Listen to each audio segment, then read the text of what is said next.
This is Hemant. And Jessica. And you're listening to the Friendly Atheist podcast. We have a special episode today because it's Thanksgiving week. I recently had the chance to talk to Marissa Franks Burt, who is the co-author of a fascinating new book called The Myth of Good Christian Parenting. Ooh, interesting. And it really tackles what Christians, white evangelicals specifically, have been taught to believe about how to raise their kids. Lots of spanking, lots of, spare the rod, spoil the child. Corporal punishment and stuff like that. And these researchers, and they are Christian, but they're basically doing the research and trying to tell a Christian audience, maybe don't listen to James Dobson and people like him, and here's why you shouldn't. Well, maybe the best ways to raise a kid were not lost 2,000 years ago. Exactly. So fascinating discussion. I hope you enjoy it, and then we'll be back next week with a regular episode. Wonderful. See you then. Happy Thanksgiving. Marissa Franks Burt is a novelist, editor, teacher, and co-host of the At Home with the Lectionary and In the Church Library podcasts. She lives in Washington State with her husband, her 6 children, and heaps of books, as you will see in just a moment. She has a master's in theological studies from Columbia International University. I wanted to talk to her because her latest book, written with Kelsey Kramer McGinnis, is The Myth of Good Christian Parenting: How False Promises Betrayed a Generation of Evangelical Families.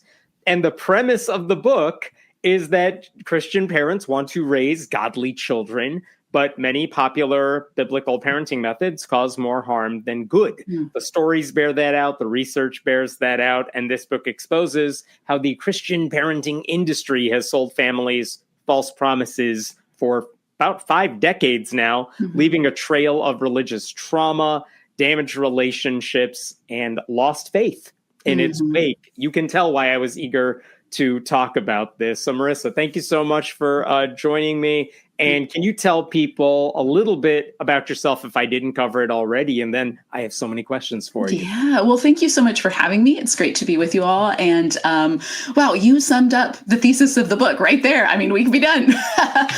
No, you got my bio absolutely correct and the thesis of the book. So yeah, we wanted to survey the history and development of popular Christian parenting ideas and methods, really from 1970 to the present. We wanted to consider the key ideas and ingredients there and to discuss the impact. We surveyed a number of people as we researched and wrote this book, both older parents reflecting back and adult children reflecting back, people who were formed in these communities, to hear what this experience was like for them. And we sprinkled a lot of their firsthand accounts throughout the book, found that to be a really powerful way to, in novelist lingo, show, not tell, how this had impacted people. So for the people who are maybe not aware of what Christian parenting looks like, let's pretend I am a new parent. I go to a non-denominational Christian megachurch in the 1980s or 1990s. What am I being told about how to raise my child? That is a great question. I would say these continue even to today. So yeah, first of all, you hit the nail on the head. A new parent is often the one picking up these resources, which is a vulnerable time in life. If any parents are listening, it can be overwhelming. It can be exhausting. Often people are picking up resources to because they have a problem. Something in their parenting isn't working in the way they hoped. So that's all important to think of how these ideas would have fallen on people's ears, how they would have received them. So yeah, in the 70s and 80s in particular, they're going to hear a lot about authority. That I would say that is the primary concern of the Christian parenting empire. And when we say that, we're really talking about white American evangelicalism. Now, it had remarkably ecumenical. It had global reach because of the way these ideas were exported and kind of shared in communities. But the primary people writing about this and teaching about this originally are white evangelical men. And then towards the end of the 1900s, you see a lot of white women stepping into that role. So that's important to note. But yeah, a megachurch, you're going to go there, you're going to hear an emphasis on authority, that's the primary principle. And often parents are going to be told to expect instant, unquestioning compliance. You'll sometimes hear it as joyfully, right away, all the way, or with a cheerful heart, first time obedience. There's kind of a lot of different synonyms for what this could look like. But the idea being that children should instantly obey respectfully and kind of with a smile on their face. So compliance is the primary goal. And the primary tool was often corporal punishment of enforcement. So those are key ingredients. Along with it come a lot of stowaway theological ideas about sin and atonement. Also ideas about hierarchies in the family home that involve a good Christian way to be a mother, a father, a man, a woman, a boy, girl. So those are really intertwined with this as well. All these ideas about what a Christian family should look like. And I think because it was everywhere in a sense, it was self-reinforcing. So if you heard this at church, you maybe heard it if you listened to Christian radio, you heard it if you picked up a Christian self-help book. It really had a powerful impact. And you have kids, I have kids. I mean, the idea that they're always going to be obedient, even from a young age, and that if they say no, if they are pushing back, that there's something. I mean, it sounds like the default in a lot of Christian parenting is that kids should be this way. They should be obedient. And if they are straying from that, if they are pushing back, if they're saying no, you have done something wrong. They have done something wrong. That needs to be course corrected. And that seems just wildly out of sync with, I don't know, my own lived experience. Yeah. And I think a lot of this exactly was ideologically driven in the sense that, parents were being told the way it should be, such that even if they were experiencing something different or their own parental intuition was saying something else, they often were told to override that for these principles, these presuppositional principles that were being presented. And something we examine in the book is that it's not simply what was taught that's problematic, it's what was absent. And many of them have no meaningful consideration of child development at all, even adjusting for the norms of the decade. And in that sense, you instead have coming in to fill the gaps, this kind of catch-all understanding that sin is the problem, this authority in sin, that there's always this battle between parents and children for establishing authority, and a child's sin is getting in the way. And sin really becomes a bucket for anything a parent doesn't like when you're talking about how this functionally plays out. So it's super problematic from the get-go. It sets up this battle that parents feel like they need to win. Often they're directly told that in that language. It's an adversarial relationship between parents and children. And one of the really heartbreaking things is it robbed a lot of families of the joy and possibility for connection in those early years, yes, but the long-term impact of this also includes a lot of inauthentic connection and estrangement, a lot of pain. Yeah, that is what I've heard anecdotally as well. Mm-hmm. Who are the Christian parenting gurus that all these pastors and churchgoers are looking up to at this point? Yeah, well, we mark Dr. James Dobson as kind of the pioneer of this movement. Certainly before that, there were pastors who maybe would write a book with parenting tips, but he really pioneers the way to show how lucrative and marketable this idea is. He writes Dare to Discipline in 1970. It instantly becomes a bestseller. It really resonates with people. And as you begin to look at where these resources crop up, you can see a lot of resonance in what's going on in culture and society around it. And his messaging really rhymes with the law and order political messaging of the moment. And a lot of these teachers effectively paired their ideas with fear-mongering, kind of pointing around at the perceived social ills of the day and saying, look, you do not want your child to end up there or there or there. So if you get this right, and Dobson says, particularly in the early years, like under 5, I think is what he says, you can kind of be sure your children will be on the right path. And that approach really appealed to parental longings, of course, that I think all parents have for good to happen to their children, and then to parental fears, to not have these bad things happen. And so Dobson showed that there was an eager audience for that. He built Focus on the Family, which many people are familiar with, that became increasingly politically active as the decades unfolded for him. And after him come people like Gary and Anne-Marie Ezzo. They built a global ministry empire around their church curricula, Growing Kids God's Way, but they also produced a secular version of it called Baby Wise. At the peak of their influence in the 90s, they claim to have reached 2 to 3 million families and to have had 70-some thousand churches reviewing this curricular weekly. So incredible influence. You have Ted Tripp, who wrote the book Shepherding a Child's Heart that in the 90s, that is still a very highly recommended resource in a lot of Christian communities. It's a go-to for a lot of people. And then once you get into the end of the 1900s, you kind of see some fragmenting. You have a lot of resources coming out of the Christian homeschooling movement adjacent to that, the kind of culture war, separate, dominionist or fundamentalist specific strains of this. So you have people like Vision Forum and Doug Phillips. You have Doug Wilson, who still is producing a lot of parenting content today. You might have seen his headlines. He's been interviewed by CNN and others. He's a big proponent of Christian nationalism. So it becomes highly wrapped up with political goals as well. And then into the 2000s, certainly this is picked up in different ways with social media influencers, Christian parenting influencers. Today, it's a little bit more fragmented, but in some ways it's a little bit more mapped to what people are looking for, right? They can find the particular Christian influencer that really speaks to them. We're going to get into the trad wives and just... Oh yeah, but a lot of the ideas still circulate. Same ideas circulating. I want to touch back on the corporal punishment thing you mentioned, because this feels like one of the biggest concerns when it comes to Christian parenting. You mentioned this in interviews you've done. This is a very real book that exists. I can't believe you got a hard copy. Those are hard to find. I had to get an interlibrary loan. For some reason, this is one where I'm like, there's no way anyone's going to believe this is real. Yeah. So this is years old. But yeah, God, the rod in your child's thought is just a very blunt title. It's a horrible book. It is a horrible book.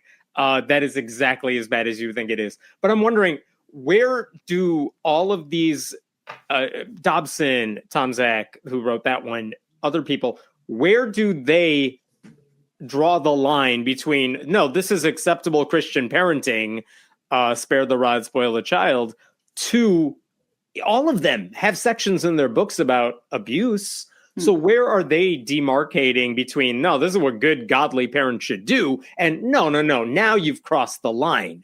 Yeah.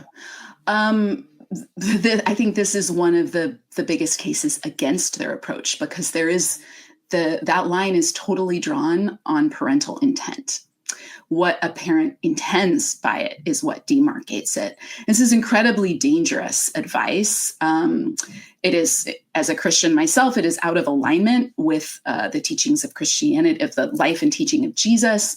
So I think they would say kind of like, well, we'll know, like if someone's abusing their child, they're doing it wrong. Like that's, the problem isn't what we're recommending. The problem is the parent who has misapplied it. And unfortunately, in many of these resources, it's a recipe for abuse, because you have this presentation that parents act as an agent of God. They carry godlike authority. There are eternal stakes involved. There's this idea of sin. And then parents are given these rules to say, well, this isn't hitting your child. Something about these rules magically transform it into this godly practice. And incredible ways it enabled abuse, and almost directly encouraged that. And, Tom Jack is still out there saying this on his website. The audio version of this book is available today. He's retitled it under something else, but these ideas. You're telling me this title didn't make it. I can't remember what he's retitled it. It's still a troubling title, but it would draw more parents in today. I think certainly. I mean, the thing about those books is they really tell parents that you are doing the right thing. Your intent is always good. Yes. And at that point, anything kind of goes. Yeah. And because it's often the only tool, it's almost certain to escalate because parents have nothing else in their toolbox.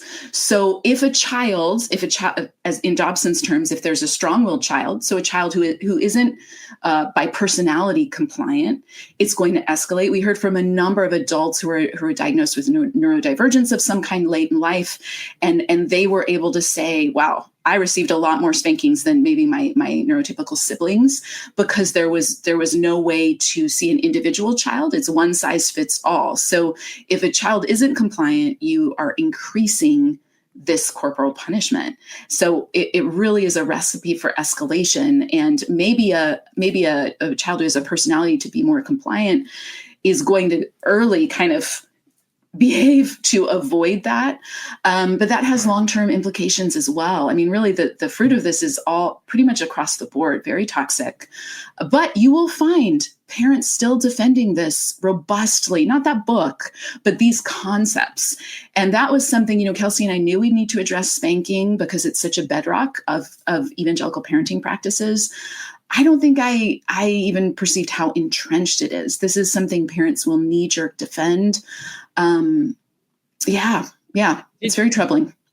Did you see anything in your research from the initial books? I don't know if Dobson was I don't know if he was the first guy to really make this go mainstream among Christian circles about Christian parenting, but is there a difference between those first books that came out where maybe it was relatively mild in terms of how you should raise your kids versus, years later when you get Train Up a Child and things like that, where it feels much more on the side of, no, you can do the following things to your kids. Yeah. And it does veer into abuse much more directly. Yeah, that's a good question.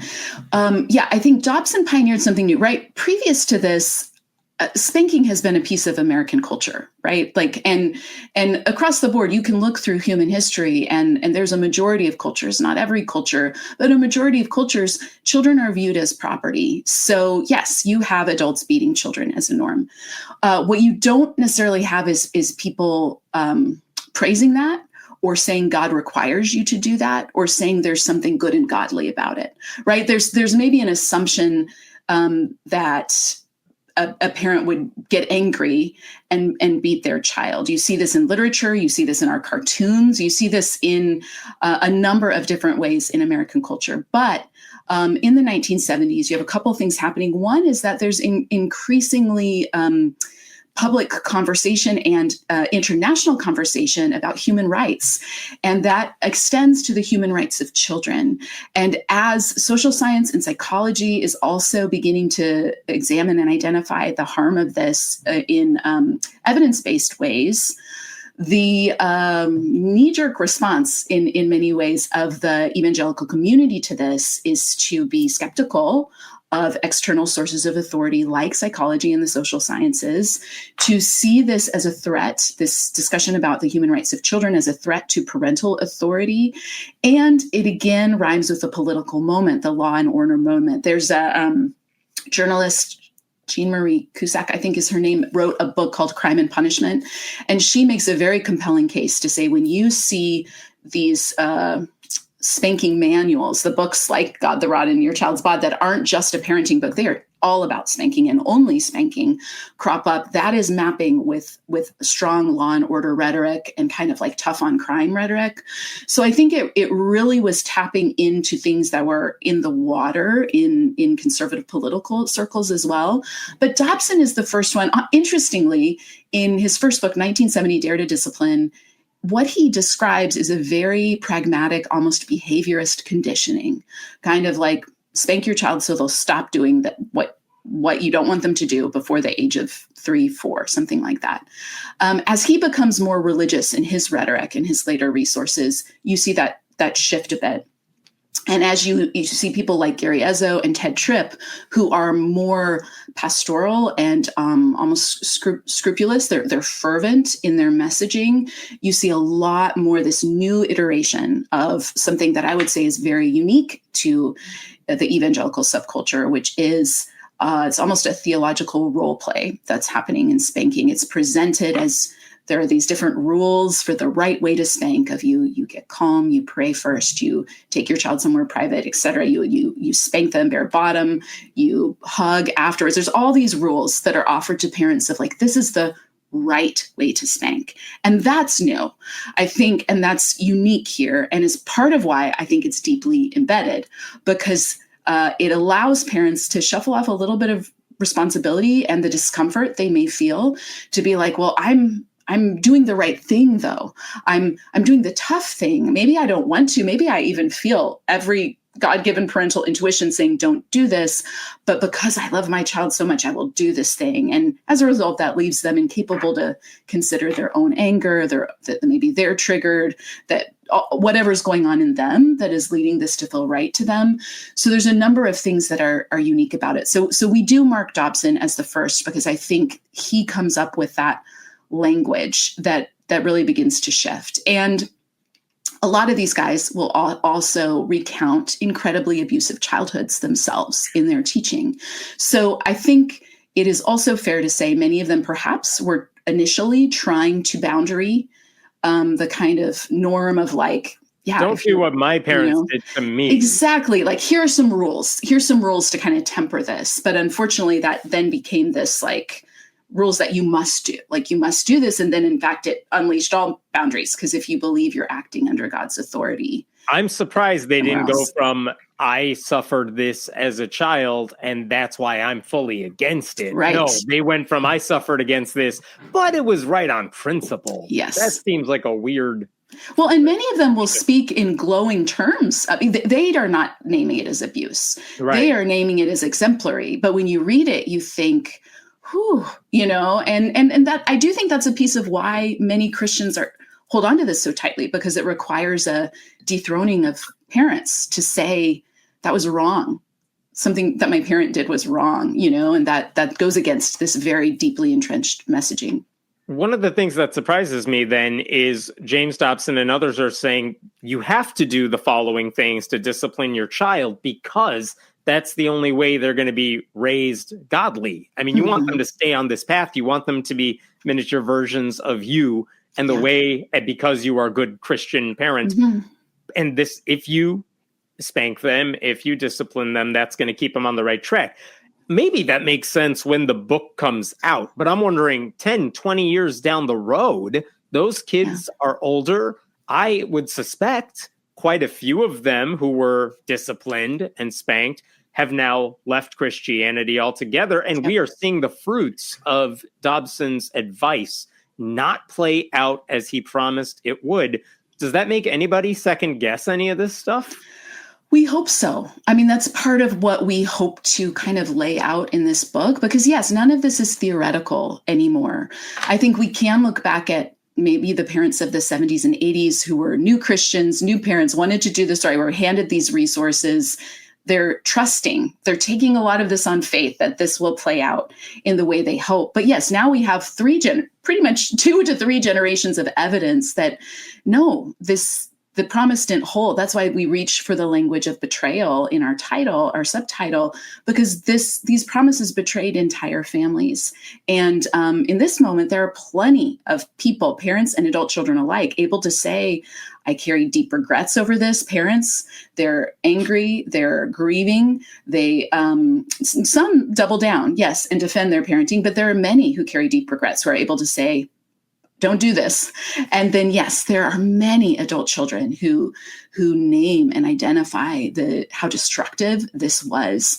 And but I think you can see, and you see it in Gen Z. Just a couple months ago, there was very popular Gen Z influencer couple. They have several million followers laughing and joking about using the rod on their baby, because it's what the Bible says, right? So these myths continue to circulate.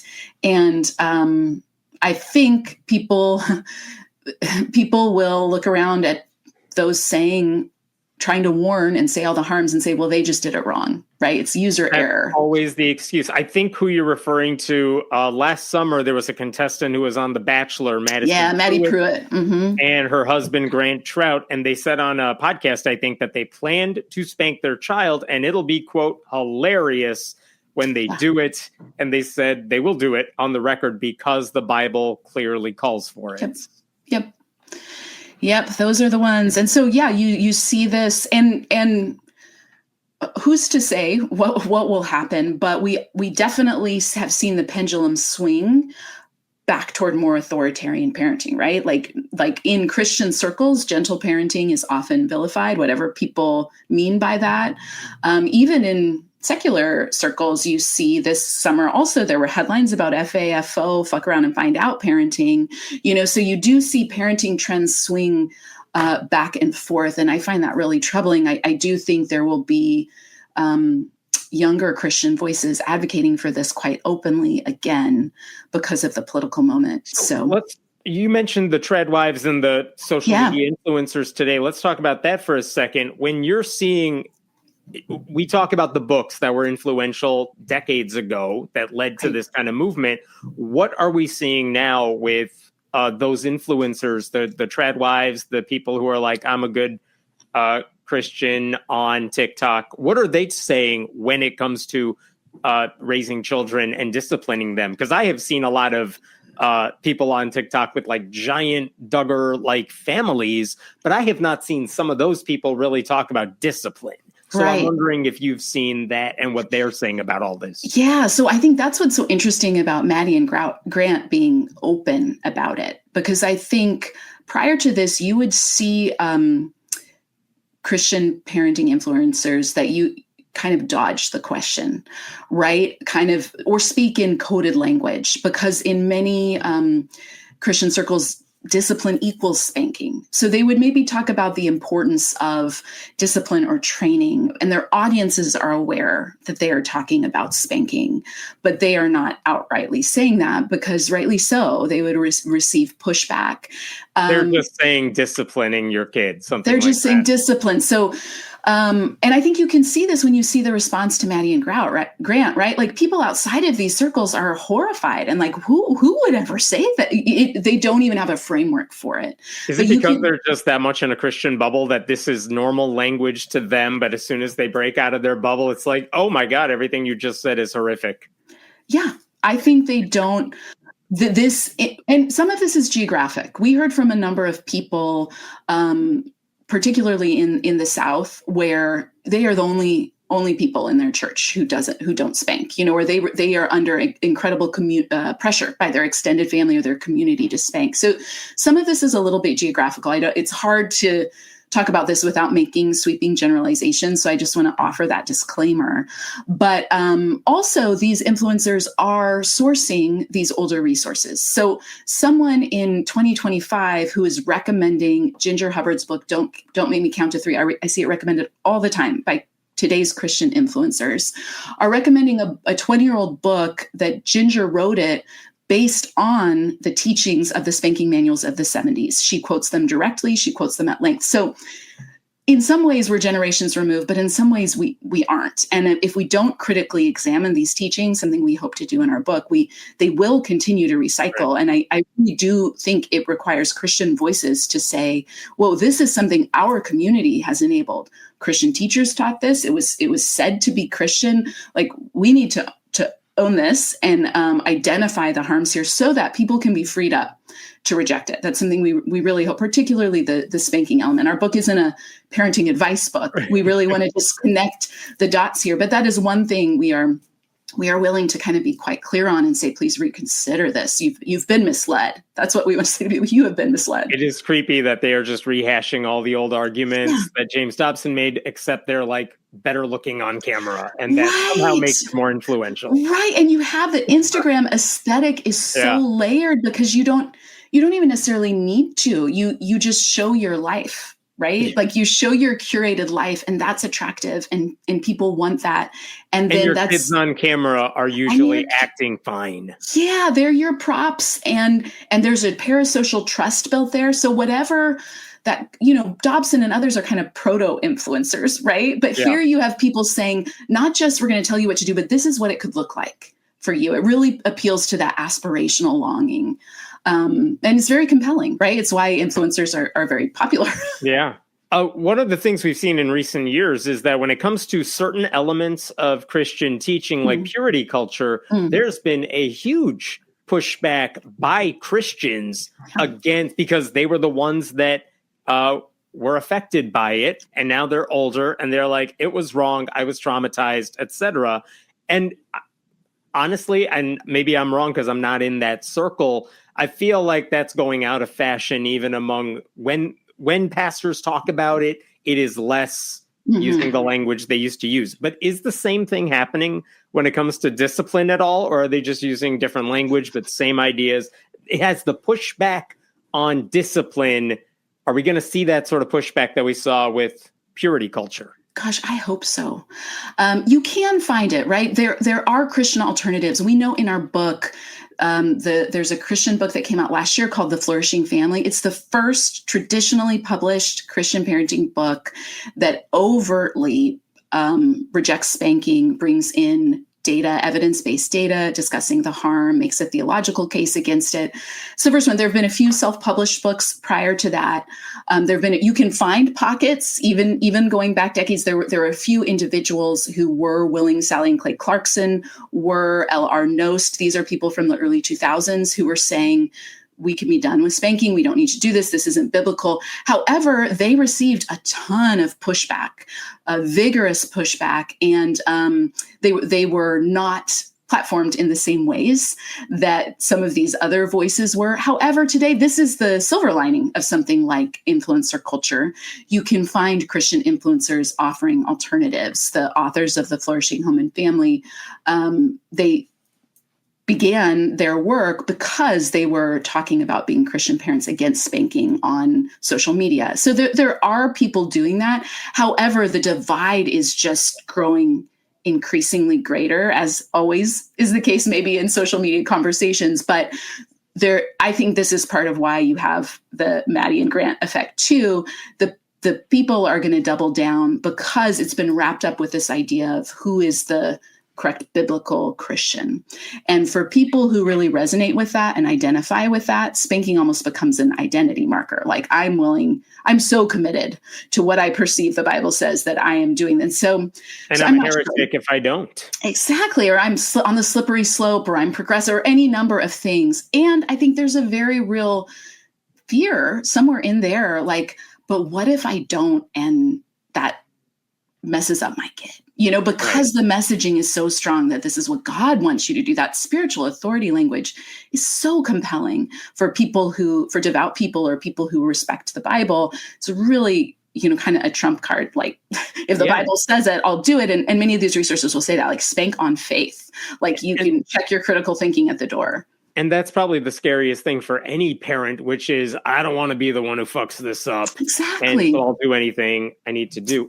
What are the main Bible verses, since you mentioned that? What are the ones they are pointing to as, no, this is a biblical thing to do, and that's why it's really hard to convince them not to do it, because they're like, no, it says it in the Bible. What are they pointing to, and why would you argue, no, you're misinterpreting what that says?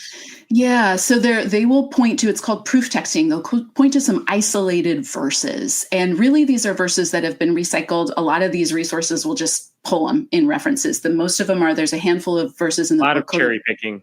Yeah, there's a book of the Bible called the Proverbs, which is a collection of ancient wisdom sayings that use imagery from daily life in the ancient Near East. So these are called the Rod Proverbs because they say things like, he who hates his child will not discipline him. And I'm not going to be able to pull them out from memory because now that this okay, there is one. I think you mentioned this one in your book, but Proverbs 13:24, at least one translation of it, whoever spares the rod hates their children, but the one who loves their children is careful to discipline them. Yeah. And I'm wondering, okay, so that's where they're getting the whole idea of spare the rod, spoil the child. But I think you mentioned this also, like, there's another section in Proverbs 23 that says, put a knife to your throat if you are given to gluttony. No one is taking that one seriously, much less on Thanksgiving. Yeah. Yeah. So there's a couple things going on. One, there's just ignorance of the genre of Proverbs. It's wisdom literature. It's not imperatives. It's not mandates. Another is a worldview, hermeneutical in biblical scholarship terms, approach to scripture that many conservative evangelicals would accept. That is, the Bible is kind of an instruction manual for life. So anything you're looking for, you can maybe find chapter and verse to tell you what to do. So both of those things have people approaching these as though they are a checklist, the Proverbs, but it's self-selecting, right? As is very quickly very easy to demonstrate. Like, there are some that nobody treats as a command, but these Proverbs are presented as an imperative. You can even see the proverb itself is making an observation about discipline. Like, wise parents are attentive to discipline their children. Negligent ones do not. And biblically speaking, discipline is a broad concept that involves teaching, instruction, training, mentorship, discipleship. We see that in the English word there. And I would say this is all due to people like Dobson. For many Christian parents, they read discipline and think spanking. They read the rod and think, I mean, this also is a actual physical. Yeah, thing. They think corporal punishment, and this is another piece of it.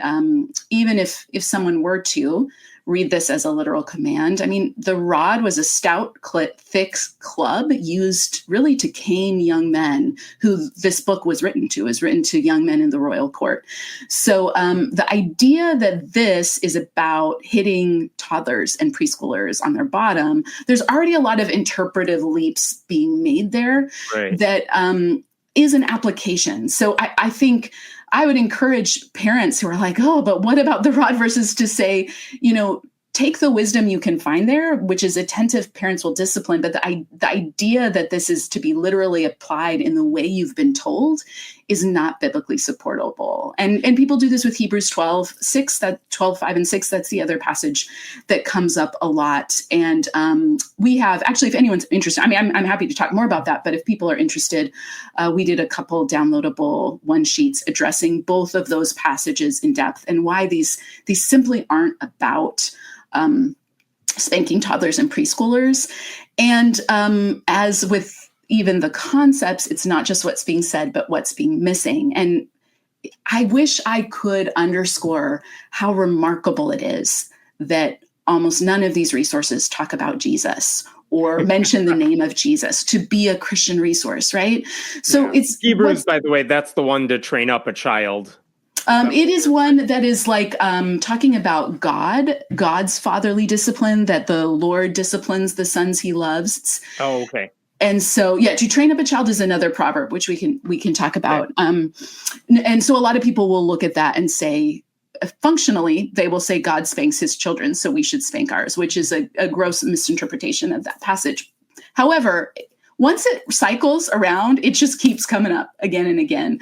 But again, what is also missing in these books, they're not talking about the life and teaching of Jesus and his example. They're not talking about New Testament instruction. The only direct instruction given to Christian parents in the Bible, it's repeated twice, is fathers, do not embitter or provoke your children. Ironically, in one passage it's followed up, but bring them up in the instruction and discipline of the Lord. But anyway, so I think, from a Christian perspective, the first hurdle to get parents over is to help dispel this myth that they are required to do this, that there's biblical warrant for it, so they can kind of let that go. Because then you really can say, okay, if you want to consider this as a choice, look at this data, listen to people's experience, consider the fact that Christians in other countries do not resort to this. And we heard from a number of European Christians, or European evangelical Christians even, who were appalled to see what American Christians are reading and digesting. So I think we would really love to free like that's Christian a pretty parents up. universal thing for everything American Christians do. Right. I feel like I should have asked this up front, but Sure. What does the research say about spanking, and why is it wrong to beat your children? Right.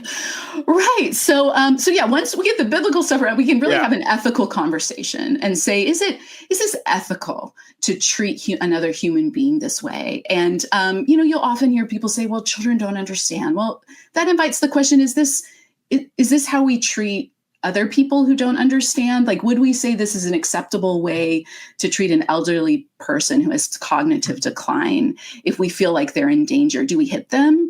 Do we slap them? Is this ethical? And I think that introduces a really different note to the story, because, research into spanking is notoriously difficult to prove things with, simply because there are so many variables at play, right? Like, it's all self-reported. So you have people relying on memory. You have incentives to report in ways that are not accurate, right? If parents are self-reporting, you have different practices and how this plays out. Plus you have how it's received. There are adults who say, I was spanked a handful of times and it was not traumatizing for me. And I think that's legitimate too. The impact is going to be very different. However, you have a lot of people talking about the ways it caused sexual dysfunction. They experienced it as child sexual abuse. It is correlated with increased anxiety, depression, mental health, obsessive compulsive disorder, apocalyptic thinking, lack of empathy. I mean, the data sets are there. It is not particularly effective at changing behavior. It's correlated with increased behavioral problems. So Dr. Elizabeth Gershoff has spent decades kind of analyzing this and has a lot of surveys of the research. And when she's interviewed, and we quote her in the book, she says, a lot of times people say, well, you're always talking about the negative impacts. Why don't you talk about the positive impacts of corporal punishment? And she says, well, frankly, because there aren't any. It's not, the most you can say is it's neutral or a net negative, right? So it's not a particularly effective tool, and it's correlated with all kinds of increased harm. And again, you can only look at little slivers. The most recent study noted is looking at brain scans of children who were spanked, and noted that the same brain impact is happening on children that are spanked as with more severe maltreatment and abuse. And so I think we have robust data that is saying, why would we continue to return to this? There's really no case to be made that this is good beyond these myths and the kind of chronic generational thing that you could see going back to ancient times of older people saying, well, the problem with the kids these days is their parents were too permissive, right? You see that all the way going back to ancient Rome, parents saying that. So, and people will say that today, even people who aren't particularly religious will say, well, the problem in schools today is these kids aren't getting disciplined at home, right?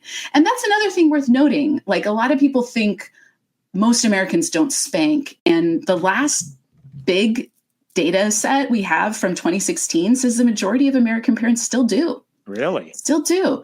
So slightly more than half. So, I do think there's cultural shift here. I think it's certainly higher that in Christian communities because of this religious teaching. But, there's still a lot of norms that uphold this in our culture. You only have to go back one generation, I think, to hear people talking about being spanked in schools, so this is still a piece. And they're still trying to get it back in schools in some places. Well, in some places it's still in schools, which is crazy. I think only 18 states still have it on the books. Yeah. It's bananas.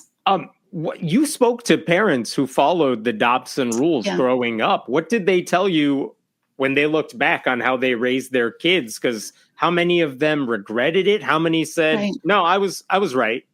Yeah. Well, and it's, again, such a complicated mix because how this played out in individual families varied widely. Like some parents mitigated this in different ways. Some parents exacerbated it. For Dobson in particular, there's a book called Practicing What the Doctor Preached that does a great job of kind of pointing out that in families that maybe reflect back and find it to have been not particularly harmful, that probably has a lot to do with the way the parents were able to sift through this and pick and choose and reject a great deal of it, which is why in our book, we really tried to look at the primary sources and say, what if someone followed this according to what they were being told, what does that look like? So you hear from some people who say that a number carry deep regrets. A number are very angry because they did trust. A lot of them were brand new Christians and were handed these resources at churches, or, if they were participating in something like homeschooling, these resources were passed around. They experienced a lot of pressure as parents to have well-behaved children. There is such a culture of, man, if your children are out of line, you are the problem parent.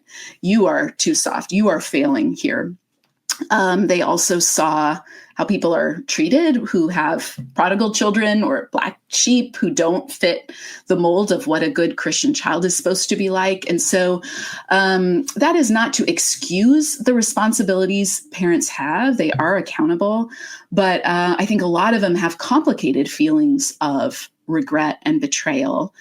Also, it's worth saying sometimes this teaching just drew abusive people, right? They wanted to dominate. They wanted to punish, and this gave them reason to do so. And those people, of course, don't carry regrets. Right. And in many ways, this normalized kind of a functional narcissistic parenting. So whatever maybe their intention was, how it formed parents by what they were practicing day in and day out becomes a really important part of the conversation.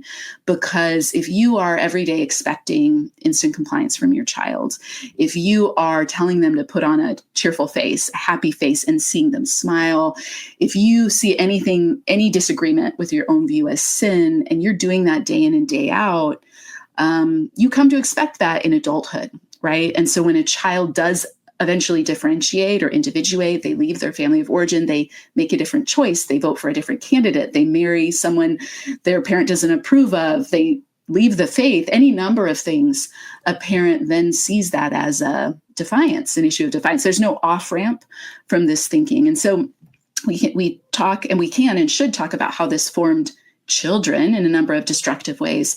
It also formed parents into a certain kind of parenting that really inhibits self-reflection and tools for how to attempt repair. And that's tough. That is a long-term betrayal that keeps a lot of families stuck. Even if they want to be willing to say they made some mistakes, they maybe don't have any tools for how to listen to another person in a mutually respectful way.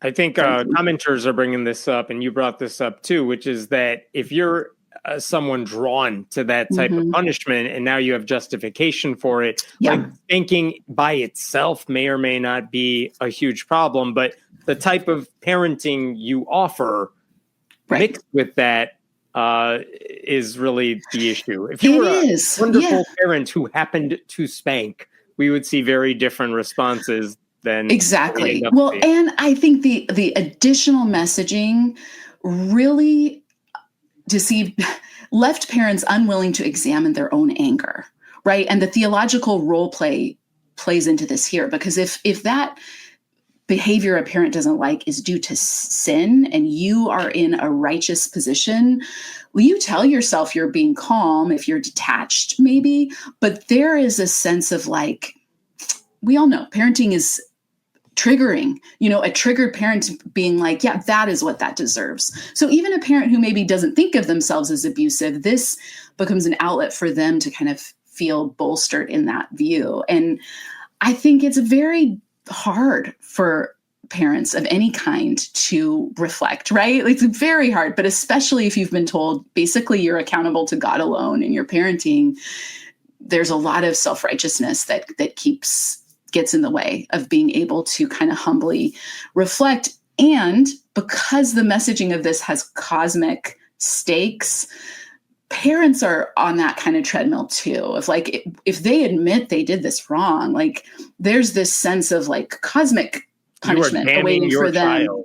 Yeah. Well, and even just in the ability, certainly that, but even the ability of like to reflect and say, I mean, it's just, I think for parents who aren't the former kind of parent we're talking about who delight in dominating others, that is a horrifying realization to recognize that you thought you were doing good and you were injuring your child in these incredibly destructive ways.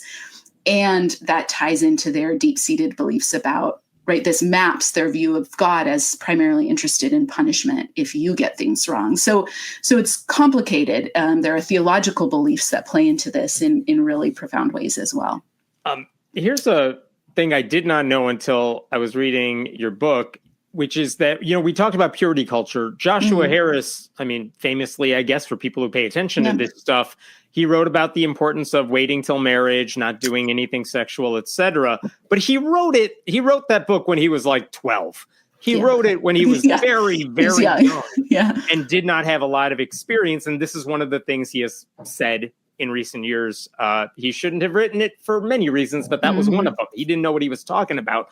I did not know until I saw your book. A lot of the more famous books about disciplining your kids, written by people like Dobson, they were written when their kids were extremely young and they had not dealt with any repercussions of how they were living out their own discipline. So, like it would have been another thing for James Dobson to say, I have 3 kids. They're now 30 years old and this is how I raise them. They were like, my kid's 3. Everything's great. Yep. That is the pattern. I mean, almost all of them are written by people with very young children. And I don't know about you. I roll my eyes every time I see, and it's not just a Christian thing, but if I see a parenting book or a blog post or anything like that from someone who has like one child who is a few months old and they're like, I'm the parenting expert. You've got a lot of opinions, right? Rolling going on. But again, like what made these guys think I'm qualified to write this stuff? Yeah, I mean, it's a good question. I mean, we could talk about a lot of theories of the kind of personality it takes to set yourself up to, many of them were self-platformed to sort of say, my opinion is God's opinion, and I can sell that to millions of families. It's hard to know their intent, but so many of them pull on this language of biblical authority, and they will present that with a false humility that says, look, this is not my idea, like I'm not a parenting expert. I'm just here to tell you what the Bible clearly says. And then they present their opinion as what the Bible clearly says. So a number of them were self-platformed. Their ministries kind of grew basically because people wanted to buy their books and hear more. A lot of them were really good communicators. They were effective communicators. They knew how to connect with their audience in their audience's felt needs and pain points. And then they became a trusted voice and kind of endorsed each other, which is kind of wild to see. Very similar to what you see in influencer culture today, right? Where Maddie and Grant Pruitt have their brand new parents, an infant, but they're there to tell other parents that spanking is good because they feel like they have biblical authority. So I think that is a really big piece of it. It's unfortunate though, because as we mentioned before, we have plenty of experiential data at this point to say many parents would, I think there's a reason maybe you don't see grandfathers and grandmothers writing these books, right? You do see people in their 20s and 30s doing it, and the books never die. Please circulate. Man, this is an interesting question from Den over here. Are you invited to give lectures in churches, Sunday schools, Bible studies? I know your book only came out like a month ago or so, but is this type of thinking being accepted? Your thinking in Christian circles? In some, you and again, it's hard to speak in generalizations. It's kind of why we try to talk about evangelical families in particular, because Kelsey, my co-author, she was at a Christian parenting conference last weekend called Woven, talking about this, and she was saying, there are a lot of Christians from mainline denominations who didn't come across these resources, and so we're kind of rather horrified to learn about it. That being said, these resources were remarkably ecumenical, even though a lot of these authors would fight over theological differences all day long, but they could all agree on these parenting ideas, right? So they even spread outside of Protestant circles. I hear from a number of Catholic parents as well, who would say, "Oh yeah, this was influential in my circle." Anyway, there are a number of people. We have been surprised how positive. Like, we've been talking about these things as we researched for a couple of years on social media, and on the whole, there is a lot of openness. I think this is a long overdue conversation. People are eager to have it. At the same time, there are people who would think probably that we are not real Christians or something like that to be challenging this. But I don't know, to be determined. We did get an invite from a Gospel Coalition conference, which I was really surprised by and thrilled by. Surprising, I was thrilled by, and if it works out, we love that. That's a pretty white evangelical conservative. Absolutely. And they have a number of articles on the regular about the importance of spanking and how gentle parenting is a threat, et cetera. So that was surprising to me. The Doug Wilson invite is going to come soon. Probably not. Every November, I spotlight his teaching. I think he probably doesn't want to hear from me, but I would love it. I would love it. Idaho. If people in those communities would pick up our book, I would love it. I would love to free them up from this. One person is asking this. I think you addressed it earlier, but is this a global Christian thing or an American Christian thing? I think this particular, we call it in our book liturgized spanking. This is it's an invention of American evangelical parenting. This idea that there are these right rules to spank. Globally, you can find corporal punishment manifest in different ways globally, but this idea that it's God endorsed or spiritual practice is unique. It was exported globally, as so much of American evangelicalism was via missions. We touch on that. There's so much we would have liked to explore more in depth in our book. We touch on that briefly. The people you will see practicing it globally have been formed by these resources. So we heard from children's ministers or pastors in other countries noting that, like, I think Doug Wilson has a big following in Brazil, for instance. So yes, there it's being practiced and people are being formed by it, but it's a direct result of this. I'll put you on the spot here. If a megachurch, if a evangelical megachurch gave you a few minutes to address their congregation to talk about your book, what is the message you want to tell them? Oh man, what a good question. If I'm speaking to Christians, I think I want to tell them this is not in alignment with the life and teaching of Jesus. And I would invite them to reorient around that and to say, look, we have all been on a spiritual treadmill of behavior.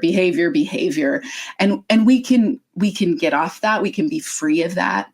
I think I would frankly tell them you have been misled, and to invite them to critical thinking so that they can reconsider these passages they've been told, that they can reconsider the impact, that they can think, does this align with what I know to be true about the life and ministry of Jesus Christ? So if I was speaking to a congregation of Christians, I would really continually redirect them to that, because I think it's completely out of alignment. There's no way around that. Like, you cannot, if you return to the Gospels, you cannot see the life and ministry of Jesus and walk away thinking hitting children into compliance is what he would desire for the children. He says, let the little children come to me, and has strong words for those who cause them to stumble, has very strong words. So I think that's what I would lean on. I don't know if a megachurch ever would. Many of them are still preaching this sort of thing from the pulpit.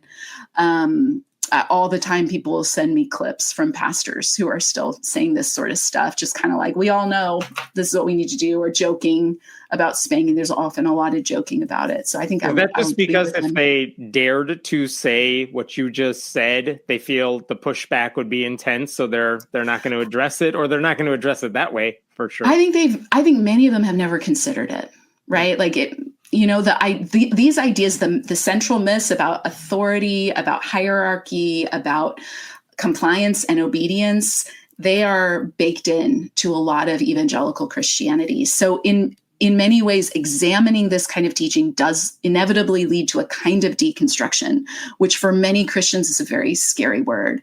And I would encourage them, probably none of them are listening to this podcast necessarily, but I would encourage them to say, it need not be. And in fact, I would make the case that this is a concept we see in the New Testament too, that particularly when we're talking about teaching we've received from different teachers, that, yeah, we need to scrutinize it because only what's built on the foundation of Jesus is solid, sure ground. So, but I think it does have implications. A lot of people, I think, cling to these ideas because what else are you? They don't have other tools. They cannot envision a different way to operate or parent. So it's really important, I think, to equip parents with things like child development, to encourage them to get curious about that, to learn about that, to recognize that there are other ways of discipline in the broad sense that don't involve corporal punishment, and that people are out there. There are people they can learn from out there. But yeah. Okay. There's a couple more questions. Sure. I'd love to answer some. A lot of people just wanted to compliment you on your glasses. Oh, thank you. I love it. I don't have this in front of me, but what do you say to parents who tell you, I don't abuse my kids, I just spank them. We love each other. Yeah. I usually try, if someone's open to a conversation, I really try and define terms. And so I say, let's use proper terms.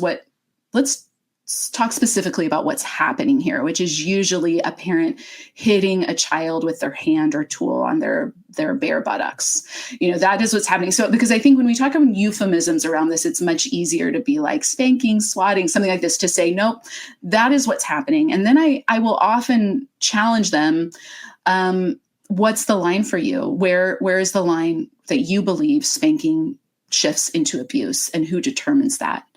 And it's always going to be parental intent, right? And so then I will encourage them to think differently about that, and also to sort of redirect and say, the Bible doesn't require this of you. God doesn't require this of you. Are you willing to own this choice? Because I think, some parents will still choose to spank. They're committed to this idea. Parents who aren't Christians are committed to ideas about corporal punishment. But I do think for Christians in particular, it's really important to put the burden of proof back on Christian parents to say, if you're going to choose this is something you are choosing. This is not something God is requiring of you to do. And I think for a number of parents that can enable them to maybe think differently about it, because if you asked them, do you want to hit your child? They don't want to. And not a lot of these resources tell parents preemptively, look, you're probably going to be too permissive, especially if you're a woman. You're going to not want to do this, and you need to power through. You need to do the hard thing. Love means, I think Doug Wilson says, love means causing the people we love pain, all these abusive messages. That's the worst piece of advice. It's the worst piece of advice. And then a final piece is I will lay out for them how it is effectively grooming children for abuse and saying, look, what you're doing when you do this, you think it's godly, it's maybe practical, it makes your day run smoother, maybe to get out the door. I'm hurting you out of love. But yeah, you're saying it's okay if someone says, God wants me to do this to you, come somewhere private with me. I'm going to hurt your body. This is for your own good. I do it because I love you. And then you have to hug me afterwards. Like, this is a recipe that is grooming for abuse. And I think for a lot of parents, when they hear that lined out, that will stop them up short, because they are able to see how that is training their children in ways that they don't want. No, we don't want compliant children. We don't want children who will say yes to any authority figure that claims God told them to do something. So I think sometimes that can help parents see it. So I'll try anything. This is one thing I will talk to anyone about, because children can't advocate for themselves. Like they need adults to advocate for themselves. And so yeah, I'll talk to anybody about it. I've talked about spanking online more than I ever dreamed possible. What I tell you, ever. One last question for you. This may be personal, but you Sure. said you are Christian, and I am wondering if your experience debunking this issue made you question anything else you were taught in your Christian upbringing or any way you raised your kids. Yeah. That's interesting. So I think for sure, I don't know if it made me question. For sure, it invited me, it kind of cracked my heart wide open into empathy and compassion for the reality of all of us as children at one time, the vulnerability of childhood. And I think what it made for me, this is adjacent to your question, I'm getting there, it recast the Christian idea of the incarnation in a fresh light for me. This idea of the Christian belief that God himself drew near to us and came to us and in our pain and came to us in our suffering. And I think that was so powerful to me after thinking of the ways these ideas are oriented around behavior, like stop crying, put on a happy face, all of this, that instead God draws near to the weeping, suffering world. That was very powerful for me. And I think did help reorient some of those, not necessarily parenting practices. That wasn't really a piece of my story of relying on these resources, but the drivenness, the spiritual drivenness of like, oh, we just got to get things right. We just got to find out the biblical recipe and do it, and got to do it right. It was very different to instead reflect on some of the fatherly imagery of God in the Bible that is absent from all of these resources. I'm thinking particularly of how, in the story of the prodigal son, that's very familiar to many of us. It's in our cultural parlance that the father simply runs to meet the child, doesn't come to punish the child, doesn't come to say, well, are you getting it right now? But for both of the sons in that story, just invites them into his joy, invites them to the party. And so I found that to really reorient some of my own, both individual spiritual disciplines, but the way I was moving in the world and engaging with people, to kind of have that as a lens. And I really appreciate that personally as part of this process for me. Thanks. I don't think I've gotten that question before. It's an interesting one. Well, thank you so much. Marissa Franks Burt, as I mentioned earlier, her book written with Kelsey Kramer McGinnis is The Myth of Good Christian Parenting: How False Promises Betrayed a Generation of Evangelical Families. Thank you so much for your time, and I really appreciate it. Anyone who's watching or listening, grab that book, get it from your library, whatever it takes. It's a really good resource. Thank you so much for having me. I appreciate this conversation a lot.